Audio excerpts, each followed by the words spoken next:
For years, I was terrified of the night. Most people couldn't wait to crawl into bed after a long day. I dreaded it. Every evening, as the sun disappeared behind the Chicago skyline, a knot formed in my stomach because I already knew what was coming. Hours of staring at the ceiling, racing thoughts, a pounding heart, tears that soaked my pillow before morning ever came. If someone had told me that one ordinary night would change everything, that after years of sleeplessness I would finally experience peace, I would have laughed through my exhaustion. But that's exactly what happened. My name is Rianna. I'm 40 years old, and I live in Chicago, Illinois. What I'm about to tell you isn't something I read in a book or heard in church. It's my story. And if you've ever laid awake wondering whether God has forgotten you, I hope you'll stay with me until the end, because sometimes God speaks the loudest in the darkest hours of the night. I never imagined insomnia could become the center of someone's life. At first, it seemed harmless. I had just accepted a promotion at a marketing company in downtown Chicago. Everyone congratulated me. My coworkers said I'd earned it. My family was proud of me. My salary increased. My office had a beautiful view of Lake Michigan, and from the outside my life looked like a success. Inside, I was quietly falling apart. The promotion came with impossible expectations. My phone never stopped buzzing. Emails arrived before sunrise and continued long after dinner. Every mistake felt like it could cost me everything I had worked for. I kept telling myself it was temporary. Just get through this quarter. Just finish this project. Things will calm down. They never did. One night I looked at the clock. 1:08 a.m., then 2:47, then 4:05. I don't remember sleeping at all before my alarm rang at 6. I dragged myself through work with coffee in one hand and fake smiles in the other. The next night was almost the same, then the next. Within weeks, sleeping had become something other people did. I tried everything: warm milk, meditation apps, lavender oil, white noise, rain sounds, ocean sounds, books that promised to teach me how to sleep in 7 days. Nothing worked. Every night, my body begged for rest, but my mind refused to be quiet. The strange part was that my thoughts weren't always dramatic. Sometimes I replayed conversations from years ago. Sometimes I worried about bills that were already paid. Sometimes I imagined disasters that never happened. Other nights, my mind raced so fast I couldn't even identify what I was thinking. It felt like trying to stop a speeding train with my bare hands. Living in Chicago had always energized me. I loved walking through Millennium Park, grabbing coffee from neighborhood cafes, watching the city lights reflect across the river. But as the months passed, even the city seemed different. Everything looked gray. The laughter of strangers sounded distant. Music became noise. I stopped meeting friends after work because I was too exhausted to pretend everything was okay. Whenever someone asked, "How are you?" I'd smile. "I'm good. Just busy." That became my favorite lie. My mother noticed before anyone else. She called one Sunday afternoon. "Honey, you sound tired." "I'm fine." "No," she said gently. "You sound exhausted." I laughed. "I've just been working too much." There was a long silence. Then she asked something I didn't expect. "Are you happy?" The question caught me off guard. I looked around my apartment. The furniture was nice. The kitchen was spotless. Fresh flowers sat on the dining table. Everything looked perfect. Yet the apartment felt empty. I swallowed hard. "I don't know." Mom didn't try to fix me. She simply said, "I'm praying for you." At the time, I appreciated the kindness, but prayer wasn't something I believed could solve insomnia. I had grown up attending church. Christmas, Easter, Mother's Day, sometimes when Mom insisted. Faith had always been part of my childhood, but not really part of my adulthood. As life became busier, God quietly slipped into the background. Not because I hated him. I just thought I didn't need him. I believed hard work solved problems. Planning solved problems. Money solved problems. Surely sleep could be solved too. After nearly a year, my doctor diagnosed chronic insomnia. She asked about stress, diet, exercise, screen time. She prescribed medication. For the first few nights it seemed to help. I finally slept, but the mornings felt strange. It wasn't refreshing sleep. It felt like I had been unconscious instead of resting. I woke up groggy. My head felt heavy. The anxiety returned before lunchtime. Eventually, even the medication stopped working. It was as though my mind had learned how to stay awake no matter what. The worst nights weren't the sleepless ones. The worst nights were when fear showed up. Around 2 or 3 in the morning, the apartment became painfully quiet. Every little sound seemed louder, the refrigerator humming, the heater clicking, a car passing outside, my own heartbeat. I'd lie there wondering whether something was wrong with me. What if I never sleep normally again? What if I'm losing my mind? What if this is my life forever? Those questions became unwanted roommates. One snowy January evening, I came home later than usual. The wind howled outside my apartment building. Snow covered the sidewalks, and people hurried home with their heads down. I unlocked my door, dropped my purse onto the kitchen counter, and stood in complete silence. The apartment felt colder than usual. Not because the heat wasn't working, because there was no one waiting for me. No conversation, no laughter, no welcome home. Just silence. I heated leftover soup, but after 2 bites, I lost my appetite. Instead, I wrapped myself in a blanket and sat by the window watching snowflakes drift beneath the streetlights. I remember whispering into the empty room, "There has to be more to life than this." I wasn't talking to anyone. At least, I didn't think I was. That night, something unusual happened. Not a miracle. Not yet. Just a feeling I couldn't explain. For the first time in years, instead of reaching for my phone to distract myself, I found myself staring at the old Bible sitting untouched on the highest shelf of my bookcase. It had been there since my mother gave it to me after college. I couldn't remember the last time I'd opened it. I don't know why my eyes settled on it that night. I only know I couldn't look away. And deep inside me, beneath the exhaustion, the fear, and the years of sleepless nights, something small, but unmistakably real, began to stir. I kept looking at that Bible for what felt like an hour. It wasn't glowing. I didn't hear a voice from heaven. Nothing supernatural happened. It was just an old brown Bible collecting dust on the top shelf of my bookcase. I finally shook my head and laughed to myself. What am I doing? I grabbed my phone instead. Almost without thinking, I opened social media, vacation photos, engagement announcements, people celebrating promotions, happy families smiling around dinner tables, perfect lives, or at least perfect pictures. Normally, I would scroll for 30 minutes before realizing it was making my anxiety worse. That night, I put my phone down after only a few minutes. I couldn't explain why. The apartment was quiet again. My eyes drifted back to the Bible. This time, I stood up. I reached for it. When I picked it up, a thin layer of dust covered my fingers. I smiled sadly. "I'm sorry," I whispered. I wasn't even sure who I was apologizing to. Maybe to God. Maybe to myself. I opened it randomly, not because I knew where to read, because I didn't. The pages smelled old, almost comforting. Inside the front cover was a handwritten note.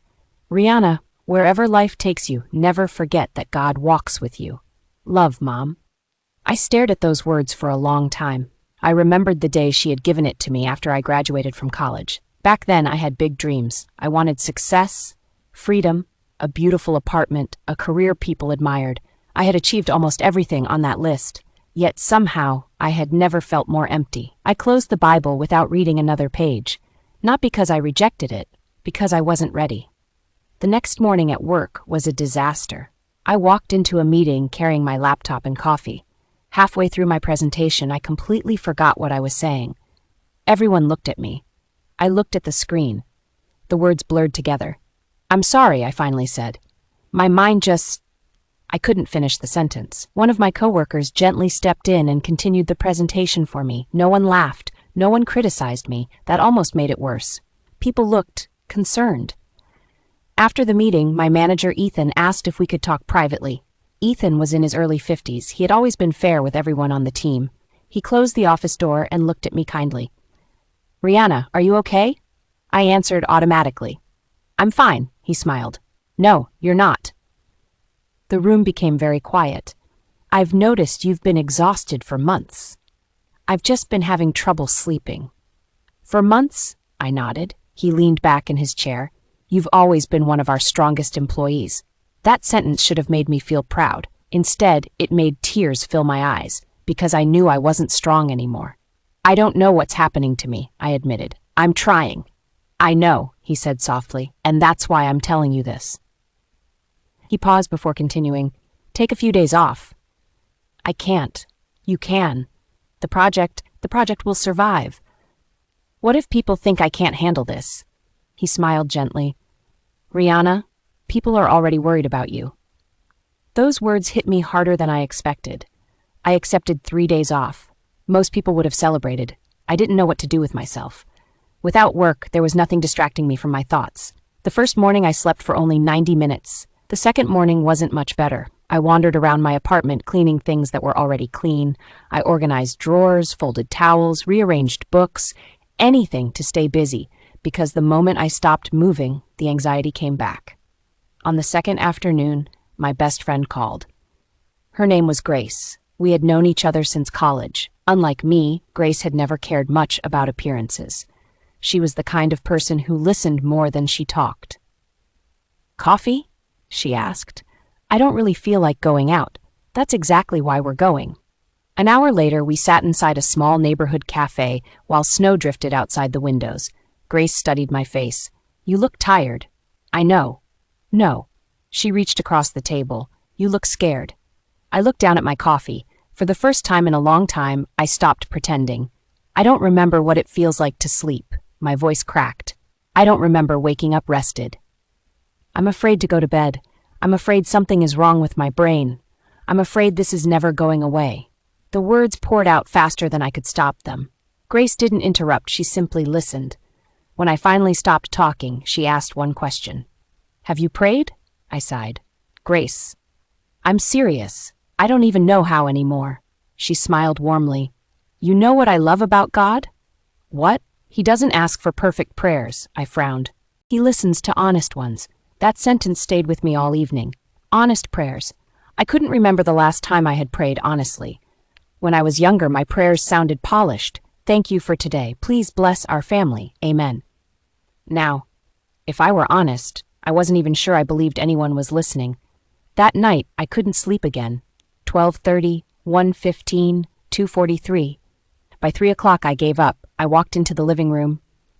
The city lights glowed through my windows. Chicago never truly sleeps. Cars moved through distant streets. A train rumbled somewhere far away. People were living their lives while I felt trapped inside mine. I picked up the Bible again. This time, I actually opened it. Not because I expected answers, because I had run out of ideas. The pages opened somewhere in the middle. I began reading slowly. The words felt unfamiliar, yet strangely calming. For a few minutes, my racing thoughts became quieter. Not gone, just quieter. It surprised me. I kept reading. Then I noticed tears falling onto the pages. I hadn't even realized I was crying. I closed the Bible and sat on the floor. For several minutes, I said nothing. Then, for the first time in years, I prayed. It wasn't elegant. It wasn't impressive. It was probably the shortest prayer I'd ever spoken. "God," my voice shook. "If you're really there, I don't know what to do anymore. I'm tired. So tired. I've tried everything. I can't fix myself. If you still care about someone like me, please help me." That's all I said. No dramatic ending. No perfect words. Just the truth. Afterward, nothing spectacular happened. The room looked exactly the same. The clock kept ticking. The heater hummed. Outside, snow continued falling. I climbed back into bed expecting another sleepless night. Instead, I lay there thinking about that simple prayer. For the first time in years, I didn't feel completely alone in the darkness. I still didn't sleep. But something inside me had shifted. It was only the size of a mustard seed, barely noticeable. Yet it was enough to make me wonder if hope hadn't disappeared after all. I had no idea that within the next few days, a completely unexpected encounter would challenge everything I believed about God, suffering, and the kind of peace that no medicine had ever been able to give me.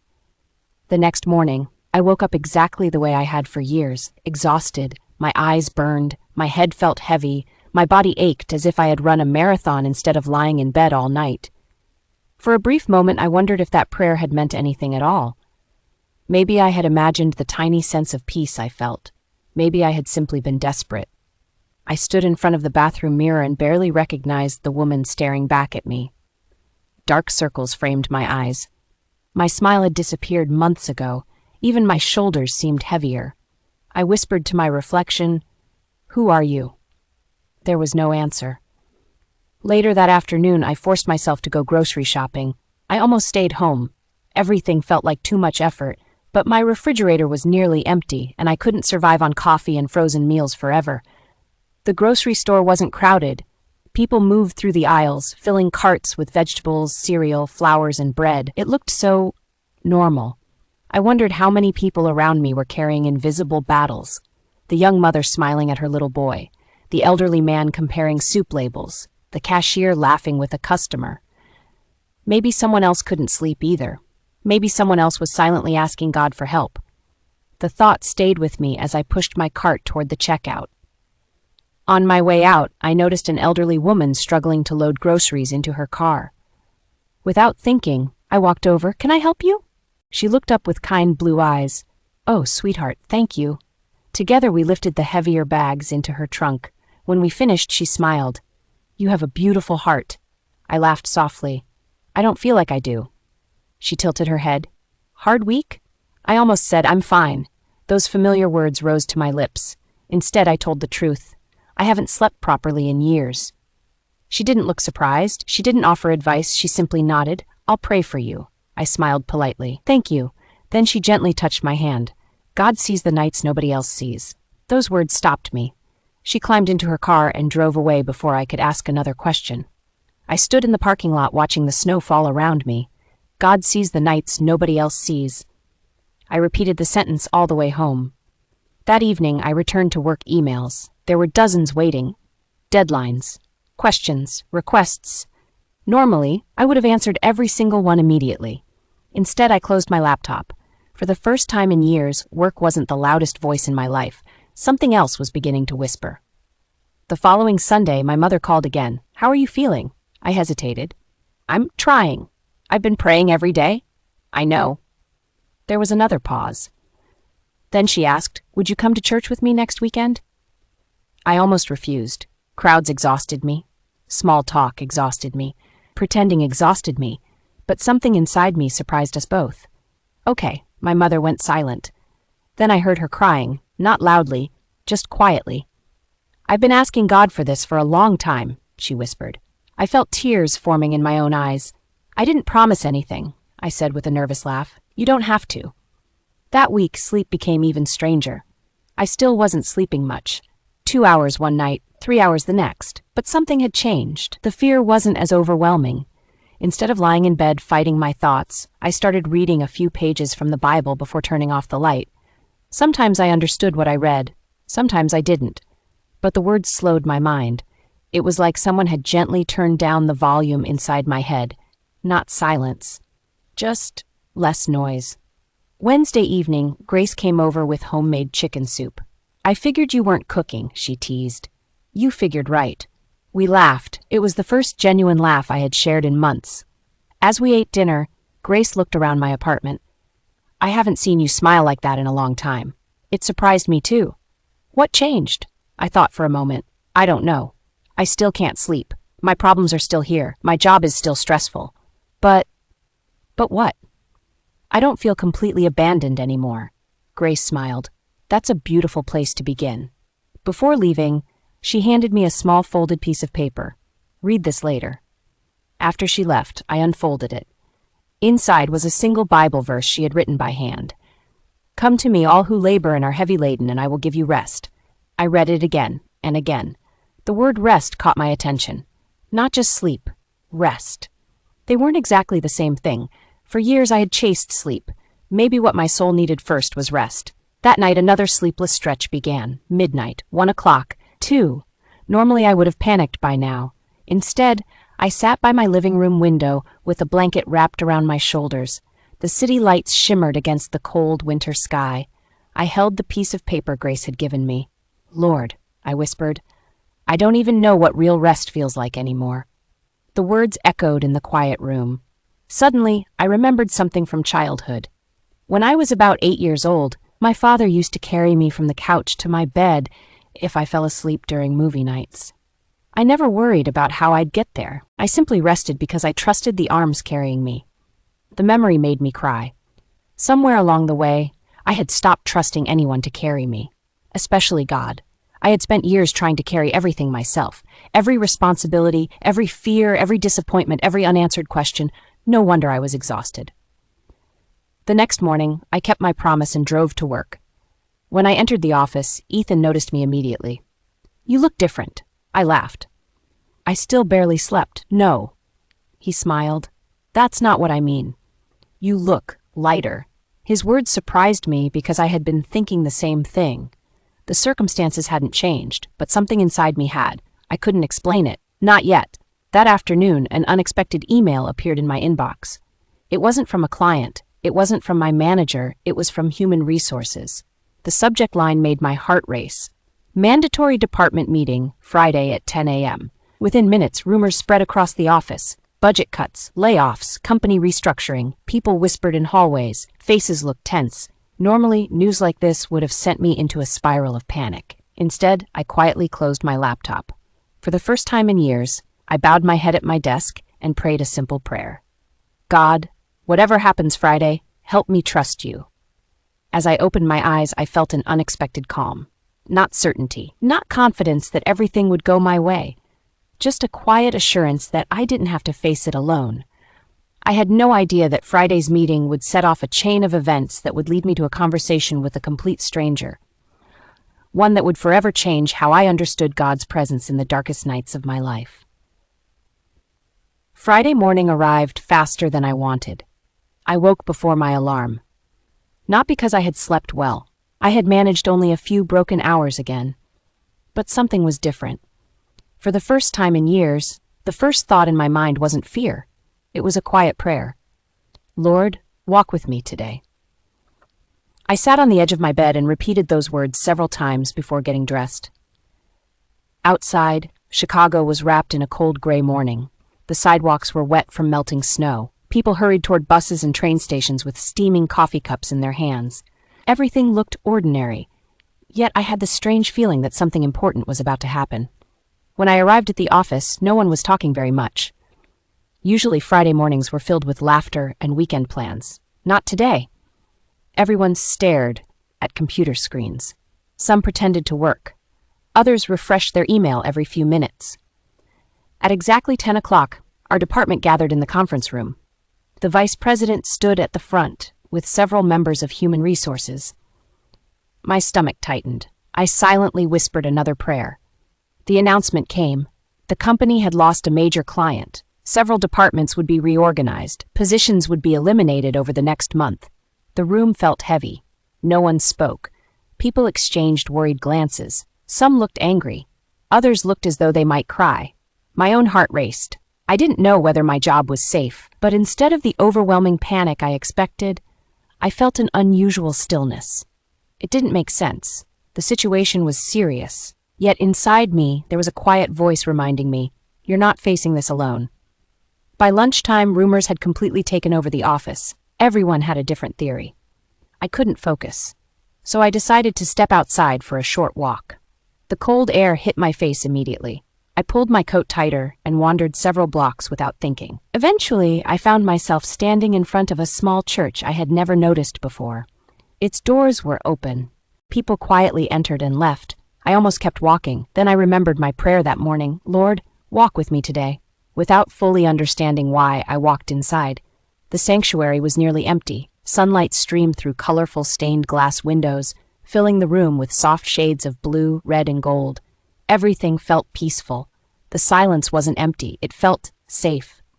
I slipped into the last pew. For several minutes, I simply sat there. No music, no sermon, just silence. I closed my eyes.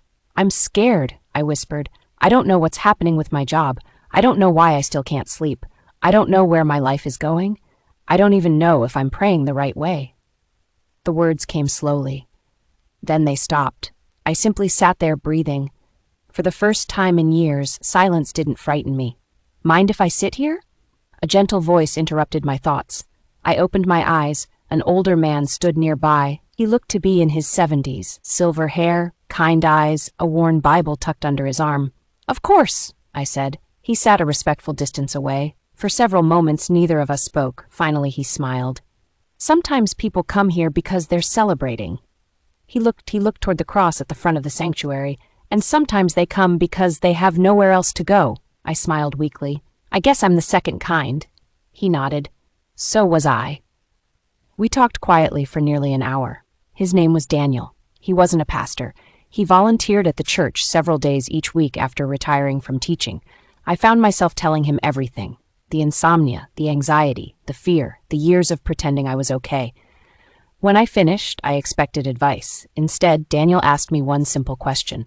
Rianna, when was the last time you believed God loved you even on your worst day? I stared at him. I don't know. He nodded gently. Many people believe God loves the successful version of them. He smiled kindly, but he also loves the exhausted version, the frightened version, the broken version, the version that's sitting in this church wondering if life will ever get better. His words broke something inside me. Tears rolled down my cheeks. I don't feel worthy of that kind of love. Daniel quietly opened his Bible. You don't earn grace, you receive it. Before I left, Daniel handed me a small card. On it he had written just one sentence. Peace isn't found when every storm ends. Peace is found when Christ is with you in the storm. I slipped the card into my purse. I don't know why you talked to me today, I admitted. He smiled. I think I do. What do you mean? I prayed this morning that God would let me encourage one hurting person today. He chuckled softly. I guess he answered both our prayers. As I walked back toward the office, snowflakes began falling again. The city looked beautiful. Nothing around me had changed. Cars still rushed through traffic. People still hurried along crowded sidewalks. My future at work was still uncertain. But my heart felt lighter than it had in years. That evening, I drove to my mother's house after work.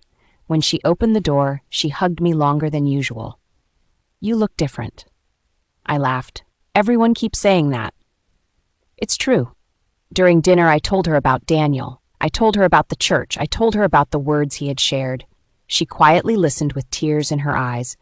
Finally, she stood up, walked into another room, and returned holding an old photo album. She opened it to a picture of me as a little girl. I was about 9 years old, standing beside my father outside our church at Christmas. Dad had his hand on my shoulder. I smiled through fresh tears. I miss him. I know, Mom whispered. He prayed for you every night. I looked up. What? She nodded. Even after you stopped going to church. He never stopped praying that one day you would know God's peace for yourself. I couldn't speak. My father had passed away 8 years earlier after a sudden heart attack. I had spent years grieving him. I never knew he had been praying for me all that time. That night, before bed, I placed 3 things on my nightstand. My Bible, the verse Grace had written, the card Daniel had given me. Then I knelt beside my bed. For the first time since I was a child. I didn't kneel because someone told me to. I knelt because my heart wanted to. Jesus.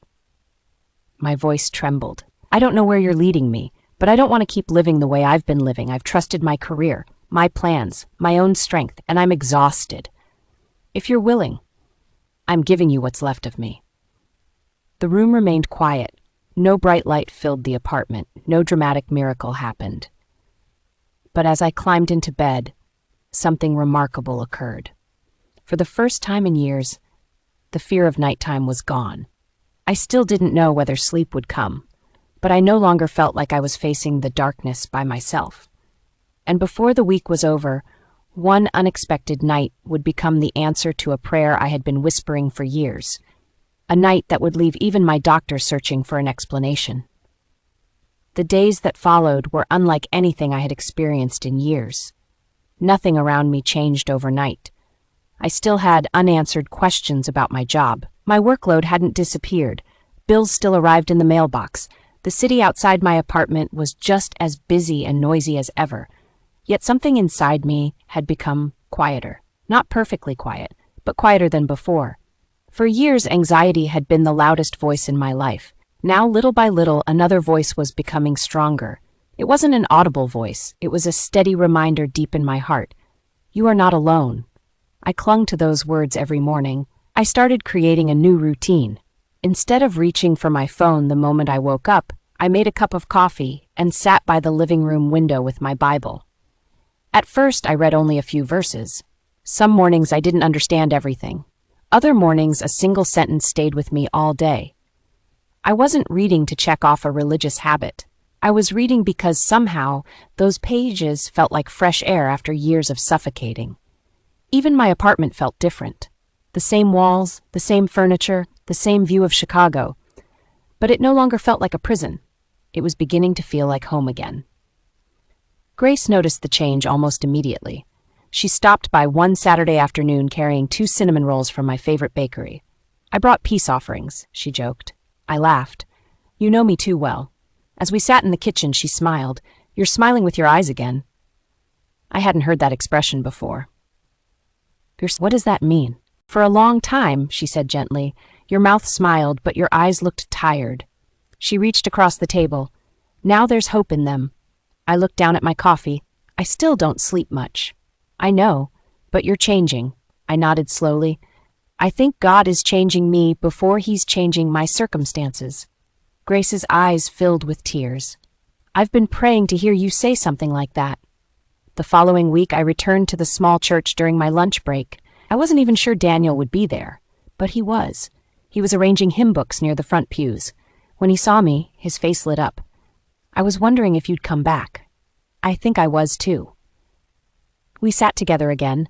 This time, I asked the questions that had been living inside me for years. Why would God allow someone to suffer for so long? Daniel didn't answer immediately. Instead, he looked toward the stained glass window where sunlight painted colorful patterns across the floor. Finally, he spoke. "I don't pretend to understand every reason," he smiled sadly, "but I do know this. There were seasons in my life when I thought God had abandoned me." He paused. Years later, I realized He had been carrying me through those very seasons. I listened quietly. He continued, "If God had removed every storm the moment I asked, I would have trusted His gifts. Instead, I learned to trust Him." Those words settled deep into my heart. One evening after work, Ethan asked if I had a few minutes. My stomach tightened. I wondered if this was finally the conversation about layoffs. Instead, he closed the office door and smiled. "I wanted to tell you something." I sat down. "I've noticed a remarkable change in you." I blinked. "I know the last couple of years have been difficult." "They have, but lately—" He searched for the right words. "You seem peaceful." I laughed softly. "I never thought anyone would use that word to describe me." He smiled. "I hope you don't mind me asking. What's different?" For a moment I hesitated. Then I remembered all the years I had hidden the truth. I didn't want to hide anymore. "I started praying." Ethan looked at me quietly. "I started reading my Bible again. I stopped trying to carry everything by myself." He nodded slowly. "I'm happy for you." Then he surprised me. "My wife has been praying for me to come back to church." I smiled. "Maybe this conversation isn't an accident." He chuckled. "Maybe it isn't." The company eventually announced the layoffs. Several positions were eliminated. Mine wasn't one of them. Some people celebrated. Others packed their desks in silence. Watching coworkers leave broke my heart. That evening, I prayed for each of them by name. Months earlier, I probably would have been focused only on my own relief. God was changing more than my nights. He was changing my heart. Then came the night I'll never forget. It was a Thursday. Nothing unusual had happened. I ate dinner, called my mother, read a few chapters from the Gospel of John, prayed beside my bed, the same simple prayer I had prayed for weeks. "Jesus, thank you for staying with me today. I trust you with tomorrow. Amen." I turned off the lamp. The room became dark. I expected another long battle with insomnia. Instead, I don't remember what happened next. Sunlight touched my face. For a few seconds, I didn't understand what I was seeing. My bedroom looked unusually bright. I glanced toward the clock. 8:17. My alarm. It had never gone off. Or maybe it had, and I had slept through it. I reached for my phone. No messages, no missed calls, no evidence that I had been awake during the night. I sat upright. My heart raced, not from fear, from disbelief. I had slept, not for 1 hour, not for 2. I had slept through the entire night. I couldn't remember the last time that had happened. Maybe 5 years, maybe longer. I covered my face with both hands and began crying. Not quiet tears. Deep, uncontrollable sobs. I kept whispering the same words. "Thank you, thank you, thank you." That morning, everything looked different. The sunlight seemed warmer. The coffee tasted better. Even the birds outside my apartment sounded louder. People walk past miracles every day without noticing them. But when you've lived for years without sleep, one peaceful night feels like heaven touching earth. I called my mother before leaving for work. She answered immediately. "Hi, sweetheart." I could barely speak. "Mom?" "What is it?" I slept. There was silence. Then I heard her crying. "You slept all night." She began praising God through her tears. I knew he hadn't forgotten you. I leaned against the kitchen counter, crying with her. Neither of us cared that neither could finish a sentence. After years of pain, hope had become real. That afternoon, I visited my doctor for a follow-up appointment. She looked over my chart and smiled. "So, how have you been sleeping?" I couldn't help smiling. "Better." She looked surprised. "What changed?" I thought carefully before answering. The truthful answer was also the simplest. "I found peace before I found sleep." She looked at me curiously. "What do you mean?" I smiled. "I stopped trying to control everything. I gave my fears to God." She nodded politely, though I could tell she was viewing it through a medical lens. She adjusted a few notes in my file and said, "Whatever you're doing, keep doing it." As I left her office, I realized something profound. For years, I had begged God to change my nights. Instead, he had first changed my heart. And once my heart began to rest in him, my body slowly followed. I didn't know then that the greatest part of my testimony wasn't simply that I had finally slept. It was how God would use my story to bring hope to someone else who was sitting awake in the darkness, believing they had been forgotten. A year has passed since that first full night of sleep. If you had told me back then that I would be sitting in my living room, sharing this story with people around the world, I never would have believed you. Yet here I am. The same apartment, the same city of Chicago, the same woman. And yet, in the most important ways, I'm not the same at all. People often ask me the same question. "So, did God heal your insomnia overnight?" My answer usually surprises them. No. They're expecting me to describe a dramatic miracle where I never struggled again. That isn't what happened. After that first full night's sleep, there were still difficult nights. There were evenings when anxiety tried to return. There were weeks when work became overwhelming. There were moments when fear knocked on my heart again. But something had permanently changed. Fear no longer ruled me. Whenever I woke during the night, I no longer stared at the ceiling wondering if God had abandoned me. Instead, I prayed, sometimes only one sentence. "Jesus, thank you for staying with me." Other nights I simply sat quietly with my Bible. What amazed me wasn't that every night became perfect.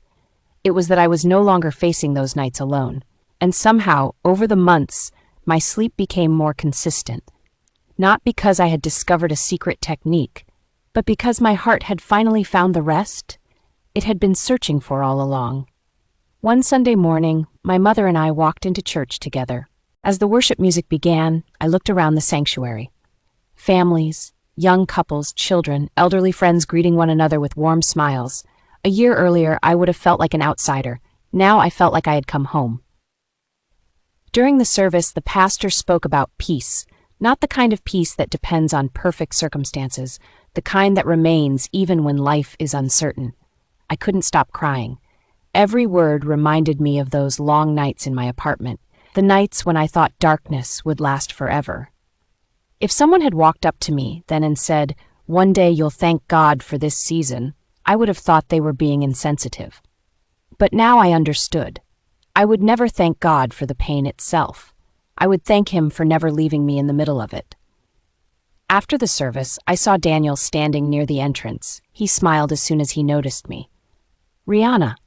I hugged him. "You probably don't remember this," I said, "but you changed my life." He laughed softly. "I didn't. God did. I just happened to be sitting on the right church bench that day." I smiled through tears. "Still, thank you for listening." He placed a gentle hand on my shoulder. Never underestimate what God can do through a simple conversation. A few weeks later, Grace invited me to speak at the women's Bible study in our church. I almost said no. The old Rianna hated speaking in front of people. But God kept reminding me of something. There are people who need hope more than we need comfort. So I agreed. About 30 women gathered that evening. Some were young, some were retired, some smiled confidently, others looked as exhausted as I once had. When it was my turn, I walked to the front with trembling hands. For a few seconds I couldn't speak. Then I took a deep breath. My name is Rianna, and for years. I was afraid to go to bed. The room became completely silent. I told them everything. The sleepless nights, the anxiety, the medications, the pretending, the loneliness, the prayer that barely felt like a prayer. The little church, Daniel, Grace, my mother's faithful prayers, the first peaceful night. By the time I finished, many women were crying. One young woman approached me afterward. She couldn't have been older than 25. With tears streaming down her face, she said, "I thought I was the only one." I held her hands. "No, you're not." Then we prayed together, and as I listened to her cry out to God, I realized something beautiful. God was already using my pain to comfort someone else's. Not long after that, Ethan stopped by my office. "I've been meaning to tell you something." "What is it?" "My wife and I started going back to church." I smiled. "Really?" He nodded. "After our conversation." He laughed quietly. "I don't think you realize how much your honesty affected me." I thought back to all the years I had hidden my struggles because I wanted everyone to believe I was strong. The truth had accomplished what pretending never could. Today, my Bible doesn't sit on the highest shelf collecting dust anymore. It's on the small table beside my favorite chair. The pages are worn. There are notes in the margins. Some pages are stained with tears. Others are marked with dates that remind me of prayers God answered. One of my favorite verses is highlighted so many times that the paper has become thin. Whenever I read it, I remember the woman I used to be.